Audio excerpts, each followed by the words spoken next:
السلام علیکم ورحمۃ اللہ وبرکاتہ۔ ناظرین، آپ امید ہے آپ سب خیریت سے ہوں گے۔ ایک بہت ہی پیارا سا بیان ہے مفتی سلمان اظہری صاحب کا، جس میں مفتی سلمان اظہری صاحب بتاتے ہیں کہ اللہ تعالیٰ نے رجب کا مہینہ کس لیے بنایا ہے، کہ رجب کے مہینے میں ہمیں اپنے دل کو نرم کرنا چاہیے۔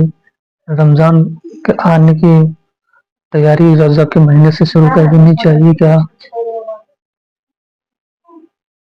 رمضان کے آنے کی تیاری کس طریقے سے کرنا چاہیے اور اپنے دلوں کو کس طریقے سے نرم اور ملائم کرنا چاہیے، اور بہت سی ایسی باتیں ہیں جو ہم لوگوں کو نہیں معلوم ہے۔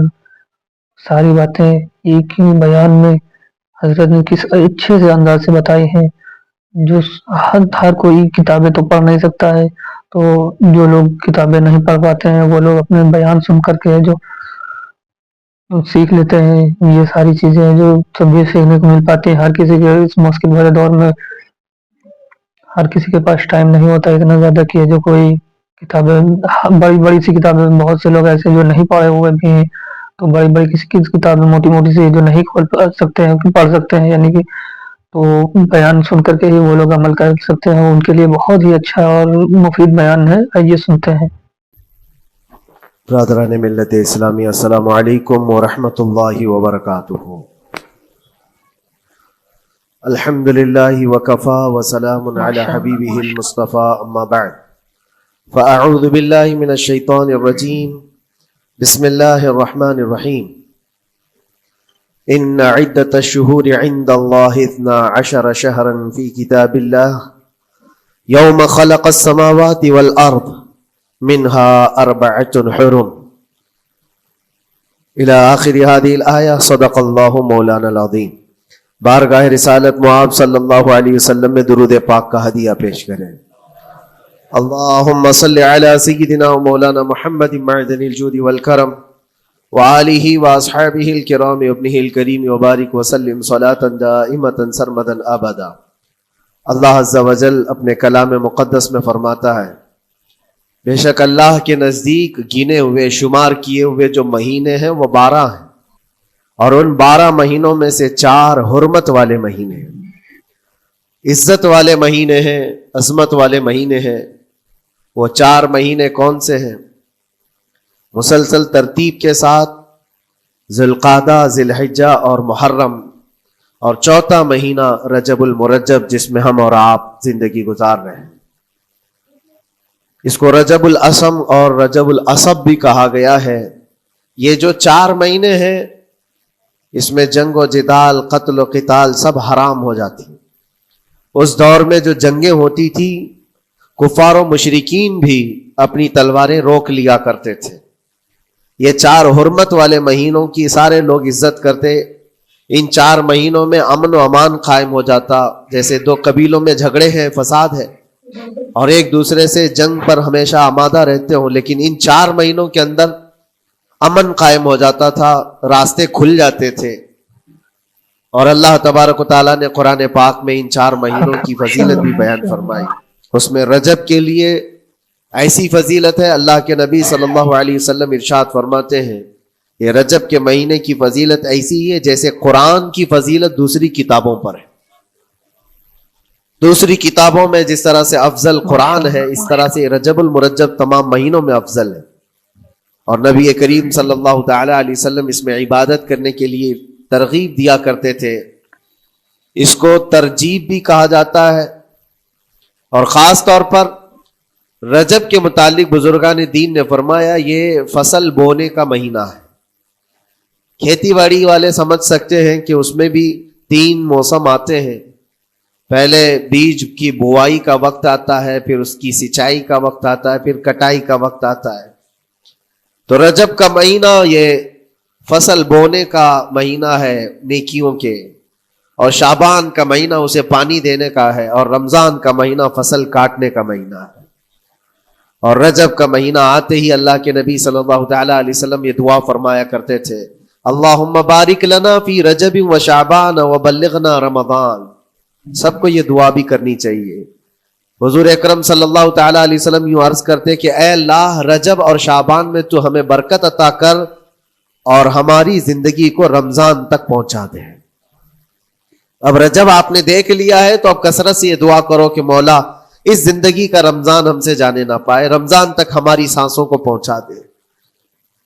یہ دعا کثرت سے ہر نماز کے بعد بھی ہونی چاہیے۔ رجب آتے ہی میرے عزیزوں یہ عبادتوں کا موسم شروع ہو چکا ہے، اور سب جانتے ہیں رجب کے بعد پھر ہمارے ہاں مسلسل ایسی شب بیداریاں اور عبادت کے موسم نظر آنے لگتے ہیں۔ پھر شعبان بھی، اس میں رجب میں بڑی رات آتی ہے شب معراج، اور اس کے بعد شعبان میں شب برات، پھر اسی طرح رمضان کا موسم بن جاتا ہے۔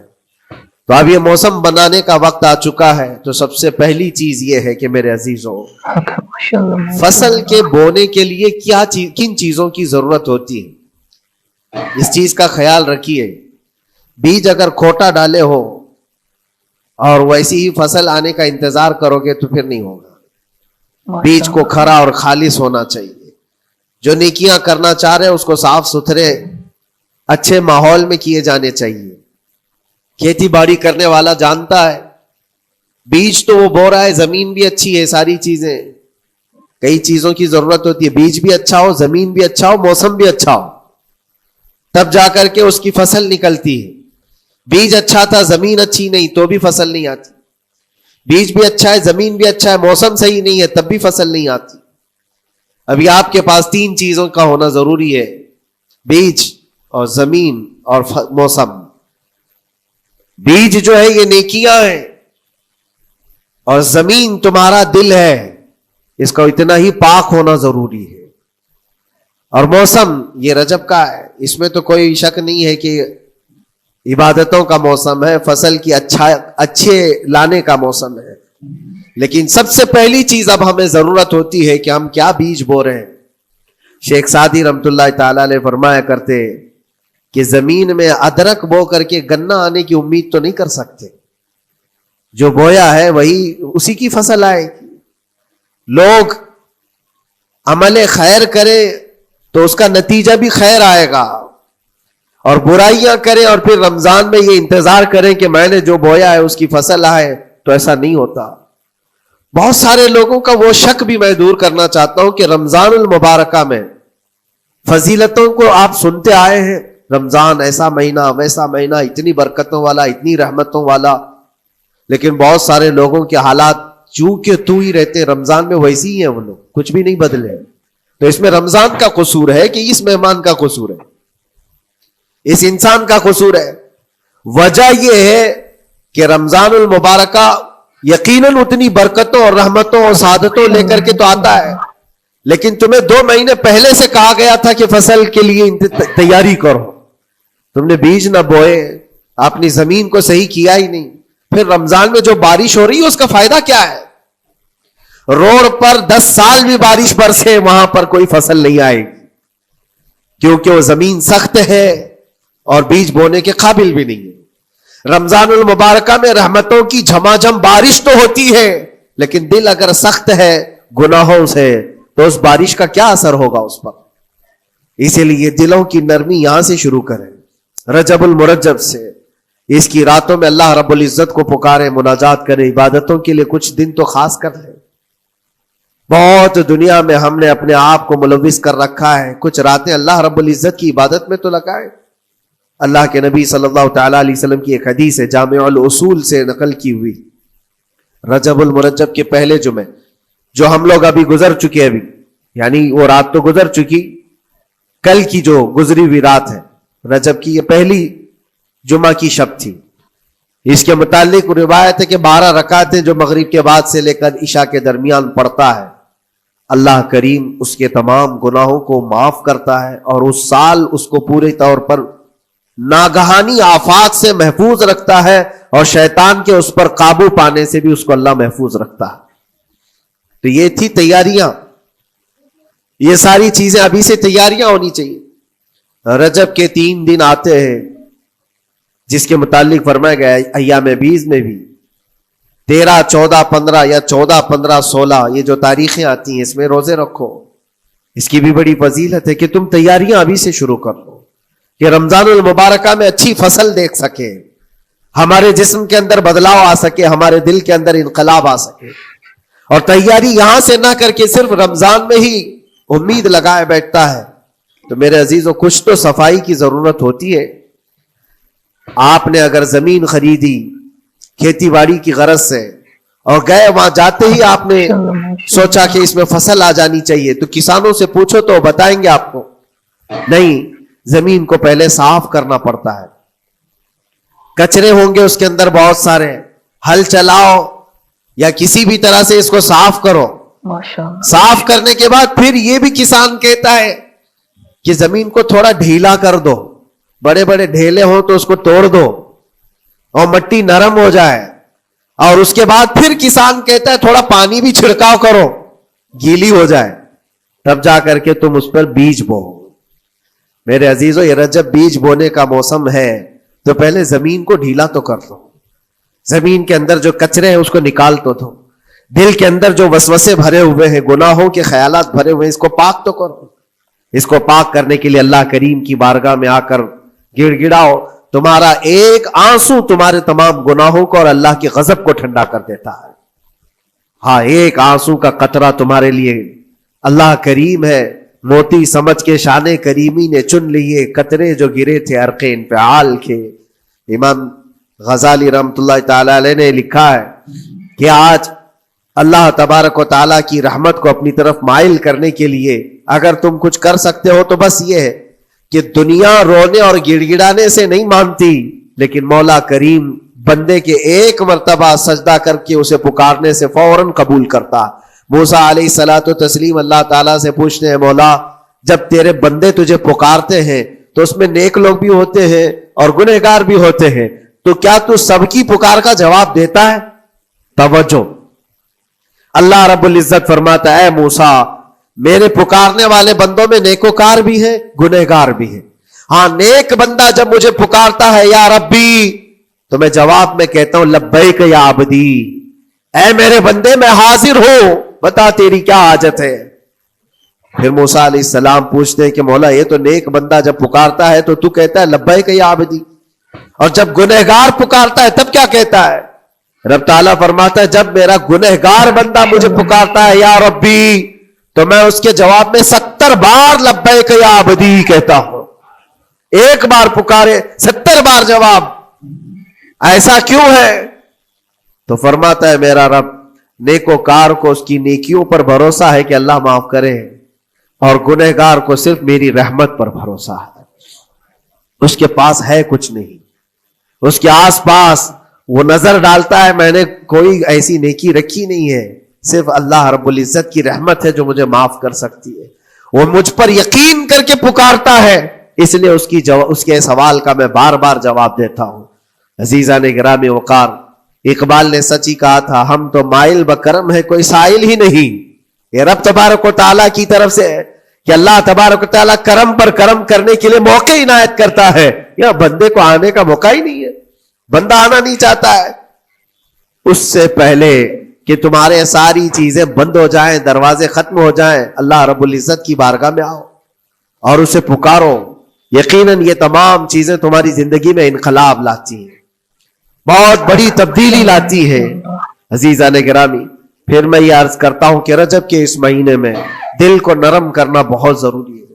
دلوں کی سختیاں آج گناہوں کی طرف مائل کرتی ہیں. ہمارا دل سخت ہے یا نرم ہے, اس کو پہچاننے کے کئی تھرمامیٹر دیے گئے ہمارے پاس. چیک کرو ہمارا دل کس پوزیشن میں ہے آج. امام غزالی فرماتے ہیں 3 علامتیں ایسی ہیں جس سے پتہ چل جاتا ہے انسان کا دل سخت ہے یا نرم ہے, بیمار ہے یا صحت یاب ہے. یہ ڈاکٹر لوگ اسکیننگ سے یا سونوگرافی سے نہیں بتا سکتے کہ تمہارے دل کی یہ کیفیت. کیسے اس کو اہل بصیرت سمجھ سکتے؟ فرماتے ہیں کہ اگر مسجد میں زیادہ دیر تک بیٹھ نہیں پاتا تو سمجھ لو اس کا دل بیمار ہے, اس کا دل سخت ہو چکا ہے, اس کو مسجد میں بیٹھنے نہیں دیتا. یہی دل ٹیلی ویژن کے سامنے 3 گھنٹے بیٹھے, اس کو کچھ بھی اکتاہٹ نہیں آتی, موبائل پر گیم کھیلتا رہتا ہے, 4 گھنٹے گزر گئے کہ 5 گھنٹے گزر گئے اسے پتہ ہی نہیں. آج ایک سروے کے مطابق ہر انسان جو موبائل چلاتا ہے اس میں 18 گھنٹے وہ بزی ہے دن کے. کئی جگہوں پر ایسے حالات آئے 18 گھنٹے دن میں ہوتے ہی ہے 24 گھنٹے, جس میں 6 گھنٹے اگر آرام کے نکالے تو باقی پورے 18 گھنٹے کیسے انسان بزی رہ سکتا ہے؟ اس میں کھانا بھی ہے, پینا بھی ہے, حاجتیں بھی ہیں. لیکن سروے کے مطابق یہ بھی بات آئی ہے کہ 18 گھنٹے کنزیوم کرتے ہیں. میرے عزیزوں, اس میں کوئی اکتاہٹ اور اس میں کوئی ملال نہیں آتا, بیزارگی نہیں آتی. اور اللہ کے گھر میں یہاں فرض سے نماز سے ابھی سلام پھیرا کیا کہ بھاگنے کی تمنا ہوتی ہے. کئی جگہوں پر تو ایسا ہے. اسی لیے اللہ کے نبی صلی اللہ تعالی علیہ وسلم کی ایک حدیث میں سناتا ہوں. ارشاد فرماتے 2 چیزیں کسی منافق کے اندر جمع نہیں ہو سکتی. 2 چیزیں منافق آدمی کے اندر آ ہی نہیں سکتی. وہ کیا چیزیں؟ حضور پاک صلی اللہ تعالی علیہ وسلم فرماتے اچھے اخلاق منافق کے اندر نہیں آتے, اور اللہ کی اور اس کے رسول کی ہر بات پر یقین یہ منافق کے اندر نہیں آ سکتے. اور منافق کی یہ علامتیں بتاتے بتاتے میرے نبی نے یہ فرمایا, دیکھنا کہ مسجد میں منافق سب سے اخیر میں آئے گا اور سب سے جلدی بھاگے گا. اس کا دل نہیں لگتا, دل سخت ہو چکا ہے. اور بازار میں سب سے پہلے جائے گا اور سب سے لاسٹ میں نکلے گا.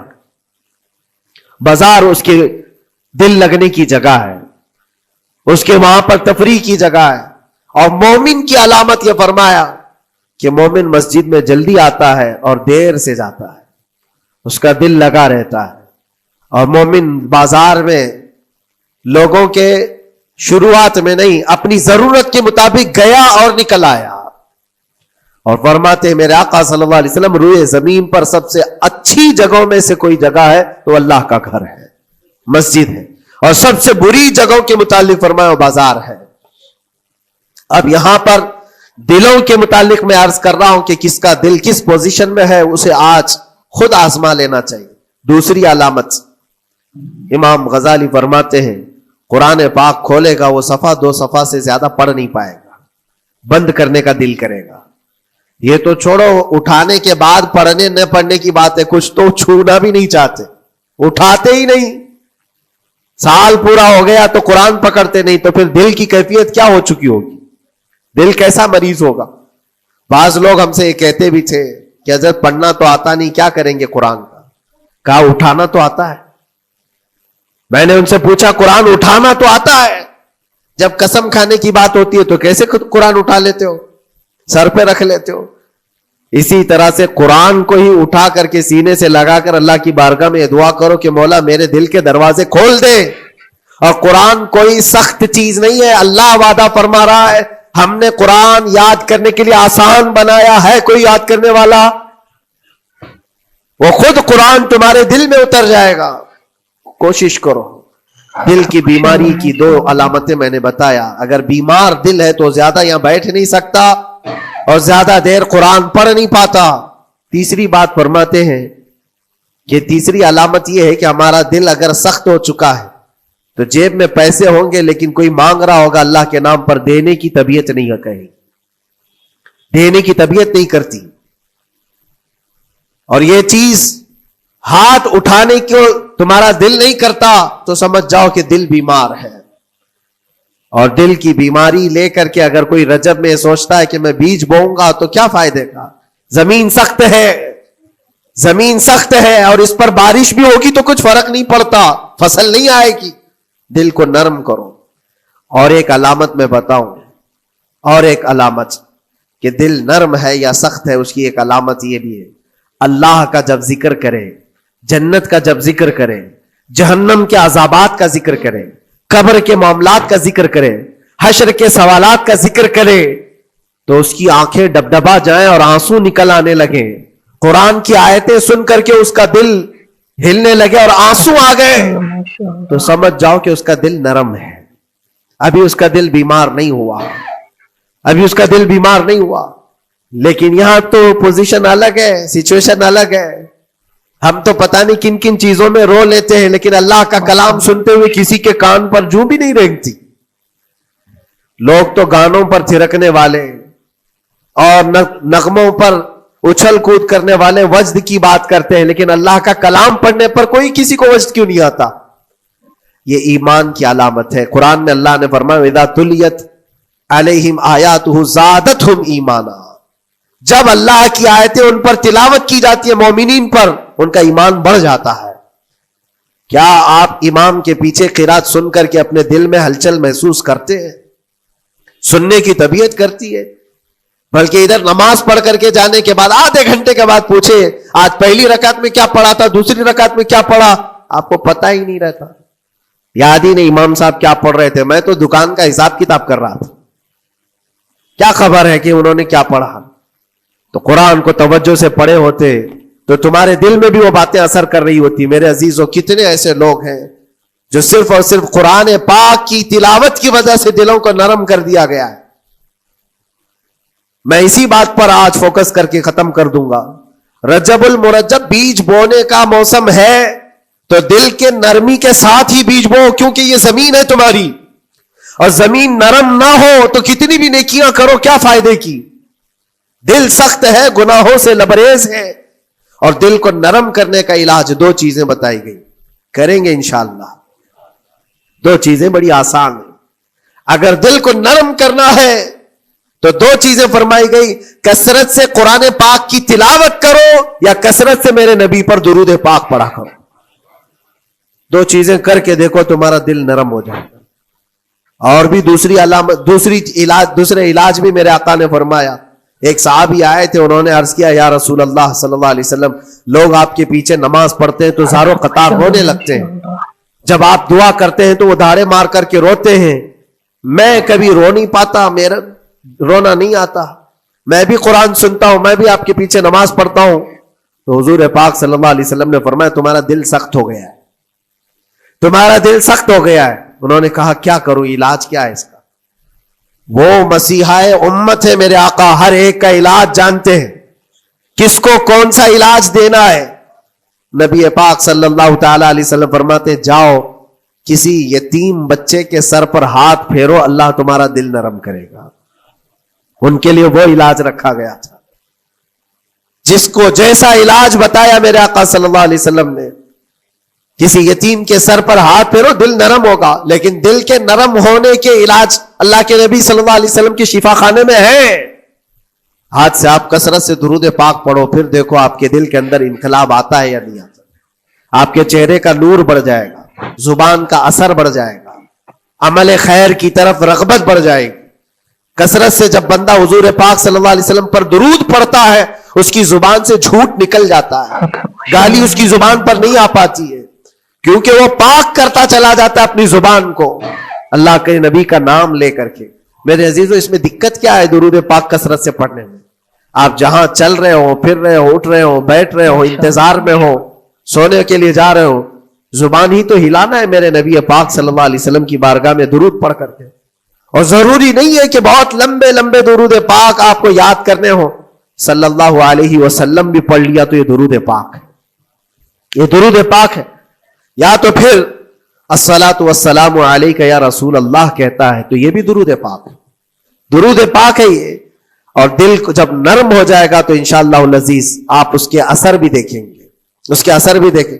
کیسے کیسے لوگوں کی بات میں کروں میرے عزیزوں، آپ کو پتا ہے تاریخ کے اوراق الٹ کر کے دیکھو۔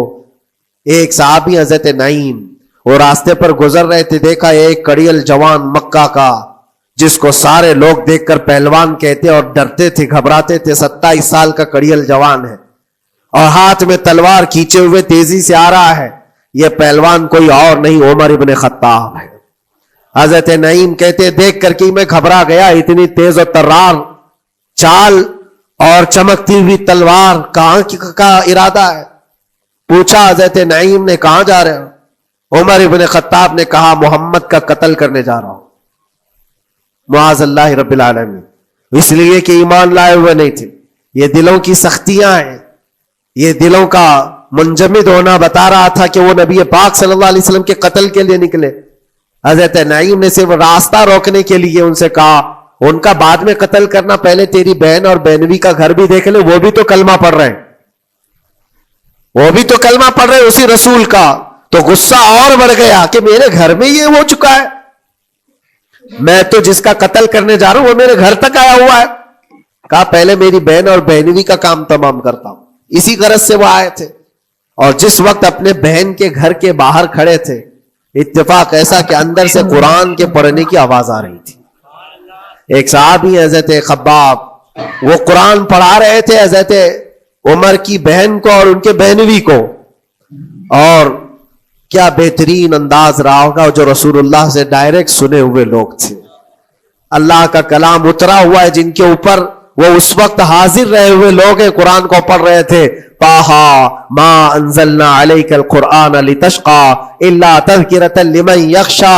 عرب لوگ اچھی طرح سے جانتے تھے ایک ایک حرف کا معنی کیا ہوتا ہے. وہ عربی جانتے تھے, ان کی مادری زبان تھی. اور اس قرآن کے اندر جو مٹھاس تھی, عمر ابن خطاب کان لگا کر سنتے رہے. لیکن غصہ جو اندر سے تھا, دل کی جو سختی تھی, آئے تھے مارنے کے لیے. دروازہ زور سے ٹھوکنے لگ گئے. اندر لوگ ڈر گئے. حضرت خباب کو چھپا دیا. بہن اور بہنوی نے دروازہ کھولا.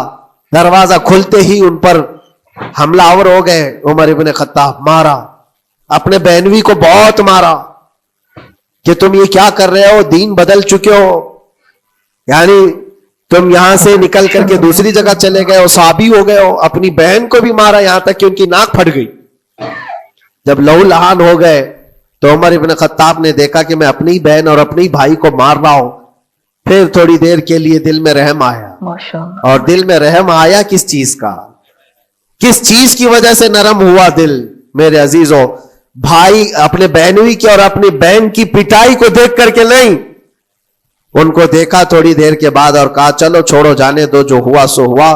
لیکن جو تم لوگ پڑھ رہے تھے میرے آنے کے وقت, مجھے دوبارہ پھر سے سنا تو. وہ کیا کلام تھا, وہ کون سا کلام تھا؟ اتنا سننا تھا کہ بہن نے محسوس کر لیا کہ دل کی نرمی کا دروازہ کھل چکا ہے. یہ قرآن ہے جس نے دلوں کے دروازے کھولے ہیں. مکہ والوں کے قرآن ہے, دل کی نرمی کی طرف دروازہ کھل چکا ہے.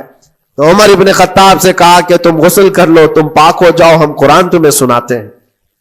اور انہیں پاک کیا گیا. تو حضرت خباب جلدی سے باہر آئے, کہا میں سناتا ہوں. حضرت عمر کو جب یہ آیتیں سنائی گئی, جھوم کر کے سننے لگے. قرآن کی وہ آیتیں 16 یا 17 آیتیں ہی سن پائے تھے کہ ان کے جسم کے اندر راشا تاری ہوا, کپ کپی آئی. کہا کہ چلو محمد کے پاس صلی اللہ تعالی علیہ وسلم, مجھے لے کر کے چلو, میں ان سے بات کرنا چاہتا ہوں. میرے عزیزو, بھائی اور بہنوی اور بہن لے کر کے چلے. اور اس وقت حالات سخت تھے مکہ کے. حضور پاک صلی اللہ تعالی علیہ وسلم کے پاس 39 صحابہ تھے جو ایمان لائے ہوئے, اور پہرے داری میں امیر حمزہ کھڑے رہتے تھے کہ کوئی آئے گا تو میں اس کی برابر خبرگیری کروں گا. عمر ابن خطاب کو تلوار لٹکاتے ہوئے آتے دیکھا تو صحابہ گھبرا گئے. مکہ کا بڑا پہلوان ہے, اس کو بھڑکا کر کے لوگوں نے بھیج دیا ہوگا, اب کیا ہوگا, یہ پٹائی بہت بری طرح سے سب کی کرے گا. غریب صحابہ ہے اور حضور پر ہاتھ نہ اٹھا دے. سب ڈرنے لگے. حضور پاک صلی اللہ علیہ وسلم سے آ کر کہنے لگے کہ یا رسول اللہ صلی اللہ علیہ وسلم, عمر آ رہا ہے اور ہاتھ میں تلوار ہے. اللہ کے نبی صلی اللہ علیہ وسلم نے فرمایا وہ میری گردن نہیں, اپنی گردن دینے آ رہا ہے. وہ میری گردن لینے نہیں, اپنی گردن دینے آ رہا ہے. وہ مخبر صادق صلی اللہ علیہ وسلم جانتے ہیں کون میرا غلام ہے اور کون منافق ہے. عمر ابن خطاب آئے تو حضور نے فرمایا راستہ دے دو. آتے ہی انہوں نے تلوار زمین پر پھینک دی. چہرے جمال جہاں آرا کو دیکھا. حضور پاک صلی اللہ تعالی علیہ وسلم سے پوچھا, پھر وہ آیتیں سنائے. اب سوچو میرے عزیزو, صحابی سے سننا, یہاں تو ہم قاری قرآن سے سنتے ہیں قرآن کی آیتیں. 1400 سال کے بعد آج بھی قرآن کا وہ اثر لگتا ہے دل کے اوپر. یہ ان سے جو 1400 سال کے بعد جس قاری قرآن سے سنا, وہ تو صحابہ سے سنے تھے. اور صحابہ سے بڑھ کر کے اللہ کے نبی سے جو قرآن سنا ہو, خود نبی پاک کی زبان اقدس سے.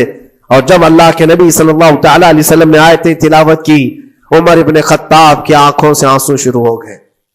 زار و قطار رونے لگے اور پھر پکار کر کہا اشہد ان لا الہ الا اللہ واشہد انک رسول اللہ. میں گواہی دیتا ہوں کہ اللہ کے سوا کوئی معبود نہیں, اور میں گواہی دیتا ہوں کہ آپ اللہ کے رسول ہیں. میرے عزیزو, عمر ابن خطاب رضی اللہ تعالیٰ عنہ کو اس طرف لانے والا, دل کو نرم کرنے والا, یہ قرآن پاک اللہ کا کلام ہی تو ہے. آج گناہوں سے اس پر بہت ساری پرت جم گئی ہے. ہمارے دلوں کے حالات ایسے ہو گئے, قرآن اٹھاؤ دلوں کو نرم کر دے گا. اور رجب المرجب میں قرآن کو پڑھو گے زمین نرم ہو جائے گی, اور پھر اس کی برکتیں تم رمضان میں دیکھو گے. ایک دو نہیں, ہزاروں ایسی ہیں. ایک ایسے مشہور ڈاکو, بغداد کے لوگ ڈرتے تھے, بغداد کے لوگ اتنا ڈرتے تھے کہ جو بھی قافلہ جائے گا لٹ جائے گا. فضیل بن عیاض, جو بھی قافلہ نکلتا تھا اس راستے سے لٹ جاتا تھا, کوئی بچ نہیں پاتا تھا. اور ایک قافلہ آ رہا تھا عرب سے اور مال تجارت لے کر بغداد کی طرف جا رہا تھا. تو قافلے والوں نے یہ مشورہ کیا کہ یہ جو قافلہ جا رہا ہے یہ اس راستے سے جا رہا ہے. فضیل بن عیاض ڈاکوؤں کا سردار وہاں رہتا ہے, بہت سارے ڈاکو اس کے ساتھ ہیں, وہ تو رہزن ہے, راستے پر روک کر کے مال لوٹ لیتے ہیں. تو قافلے میں ایک قاری قرآن تھے, انہوں نے کہا ٹھیک ہے اب راستے پر آ ہی چکے ہیں تو کیا کر سکتے ہیں, چلو بیٹھ کر کے نکلتے ہیں, میں قرآن کی تلاوت کرتا رہوں گا اونٹ پر بیٹھ کر کے, اللہ کریم اس برکت سے ہمارا راستہ آسان کر دے گا. قاری قرآن نے قرآن کی تلاوت شروع کر دی, اور جب وہ راستہ آیا جو فضیل بن عیاض کا تھا, فضیل بن عیاض ایسی ڈاکہ زنی اور ایسی رہزنی میں مشہور آدمی, جن کے آس پاس, جن کے ہاتھ کے نیچے 1000 سے زیادہ ڈاکو کام کرتے ہو. بغداد پورا ڈرتا تھا, پورے راستے وہاں پر کوئی بھی سلامت نہیں جا پاتا تھا. اس راستے پر ایک قاری قرآن جب آیا, میرے عزیزوں تلاوت کیا کر رہا تھا, سورۃ الحدید کی آیت تھی, الم یأن للذین آمنوا ان تخشع قلوبهم لذکر اللہ. وہ قرآن کی آیت ہے. اللہ کے کریم فرماتا ہے کیا ایمان والوں کے پاس ابھی وہ وقت نہیں آیا کہ اللہ کا ذکر سنتے ہی یا اللہ کا ذکر ہوتے ہی ان کا دل کانپنے لگ جائے, ان کا دل ہلنے لگ جائے. فضیل بن عیاض کے کانوں میں یہ آیت پڑھ رہی تھی, قاری قرآن بار بار اس آیت کو پڑھ رہا تھا. کیا وہ وقت ابھی ایمان والوں کے پاس نہیں آیا کہ وہ اللہ کے ذکر سے دہل جائیں؟ اتنا اثر کر گئی آیت, اتنا اثر کر گئی, فضیل بن عیاض نے ہتھیار پورے پھینک دیے اور چیخ چیخ کر کے کہنے لگا آن لنا ربنا, آن لنا ربنا, اے میرے رب وہ وقت آ چکا ہے, اے میرے رب وہ وقت آ چکا ہے. سارے ڈاکوؤں سے کہا سجدہ ریز ہو جاؤ, اس لیے کہ اللہ کا کلام ہمیں بلا رہا ہے. برسوں سے ڈاکہ زنی کرنے والے, برسوں سے راستے لوٹنے والے, قرآن کی ایک آیت نے دل بدل دیا, دل کے ایسا انقلاب آیا, سب کچھ چھوڑ دیا اور اس کے بعد نکلے. اللہ اکبر. جانتے ہو فضیل بن عیاض کون ہے؟ فضیل بن عیاض وہ ہے جن کا نام لیتے سرکار غوث پاک بھی ادب کیا کرتے تھے. فضیل بن عیاض, اللہ تبارک و تعالیٰ نے ولایت کا وہ مقام عطا کر دیا, بڑے بڑے اولیاء کرام ان کے پاس آنے لگے. اپنے زمانہ, جوانی کا زمانہ ڈاکہ زنی میں گزرا تھا, لیکن جب پھر وقت آیا توبہ کا اور دل کے بدلنے کا تو اللہ نے وہ مقام دیا, وہ مقام دیا. تاریخ میں آج بھی موجود ہے کئی سلسلے ایسے, سلسلے چشتیہ میں, اور کئی سلسلے ایسے جو فضیل بن عیاض سے ہو کر حضور پاک تک پہنچتے. فضیل بن عیاض ان کا نام ہے. اسی لیے میں کہتا ہوں میرے عزیزوں, قرآن پاک یہ دلوں کو نرم کرنے کا سب سے بڑا علاج ہے. زمین کو نرم کر دو اور اس کے بعد پھر بیج بو. دیکھو اسی لیے اقبال نے کہا تھا ذرا نم ہو تو بڑی زرخیز ہے یہ مٹی ساقی. یعنی یہ زمین تھوڑی سی نرم ہو جائے تو اس میں تو سونا چاندی یہ اگل سکتی ہے. تمہارے پاس ایمان کی دولت ہے, اللہ کریم کی ذات پر یقین ہے, حضور پاک صلی اللہ تعالی علیہ وسلم کی محبت ہے, سب چیزیں تمہارے پاس ہے, تھوڑا دل کو نرم کرنے کی ضرورت ہے. گناہوں سے باز آ جاؤ, اللہ کریم کی بارگاہ میں گڑ گڑاؤ اور قرآن پاک اٹھا لو ایک مرتبہ, اور پڑھ نہیں پاتے تو انگلیاں تو پھیرو. قرآن پر دیکھنا بھی تو عبادت ہے, اس پر نظر جمانا بھی عبادت ہے. اللہ کا کلام سمجھ کر کے تم نے اٹھایا ہے تو جانتے ہو قرآن عظیم کل قیامت کے دن جس کی شفاعت کے لیے کھڑا ہو گیا, میرے آقا فرماتے پھر اس کو جہنم میں کوئی چیز نہیں لے جا سکے گی. جس کو قرآن اور رمضان سفارش کر دے پھر اس کو جہنم میں دوسری کوئی چیز نہیں لے جائے گی, اور جس کے خلاف کھڑے ہو گئے پھر اس کو جنت میں کوئی چیز نہیں لے جائے گی. اسی لیے میرے عزیزوں اپنے دلوں کی نرمی کا یہ وقت ہے رجب المرجب، اور سب سے بہترین موقع ہے، عبادتوں کا موسم ہے، اور ساتھ ساتھ میں یہ بھی کہوں گا کہ اب ہم رجب المرجب کے ابتدائی دنوں میں ہیں، اور سنیوں کے لیے ایک بہت بڑی بات ہے کہ سرکار غریب نواز کی چھٹی بھی اسی میں موجود ہے، جو دلوں کو نرم کرنے کے لیے ہی تو آئے تھے۔ ہندوستان جو تشریف لائے تھے کس کام کے لیے آئے تھے؟ انہوں نے اپنے ذکر کی مجلسوں سے، اپنے واعظ و نصیحت سے ہزاروں کے دلوں کو نرم کیا ہے۔ آج بھی سرکار غریب نواز کے نام پر لوگوں کا دل نرم ہو جاتا ہے، اچھے اچھوں کو دیکھا ہے دل نرم ہو جاتا ہے۔ کیوں؟ وہ ایسے بزرگ تھے جنہوں نے اپنے تصوف کی تعلیمات سے کڑک اور سخت دلوں کو نرم کیا ہے۔ اللہ کریم نے ان کو ہمارے پاس جو بھیجا وہ عطا رسول بن کر کے آئے۔ آج سرکار غریب نواز رضی اللہ تعالیٰ عنہ کے وسیلے سے میں اللہ کی بارگاہ میں دعا کروں گا، مولا اس رجب المرجب کی برکت سے اور غریب نواز کی وسیلے سے ہم سب کے دلوں کو نرم فرما دے، ہم سب کو یہ فصل، یہ موسم رجب المرجب کا بیج بونے کا، بہترین نیکیاں کرنے کی توفیق عطا فرما، ہمارے قدموں کو خیرات کی طرف بڑھا دے، ہم سب کو شر و فساد سے محفوظ فرما، حرام کاریوں سے ہمارے ہر عضو کی حفاظت فرما۔ رب العالمین اکرم الاکرمین قیامت کے دن تیرے نبی پاک صلی اللہ علیہ وسلم کے جھنڈے تلے ہم سب کا حشر فرما۔ وآخر دعوانا ان الحمد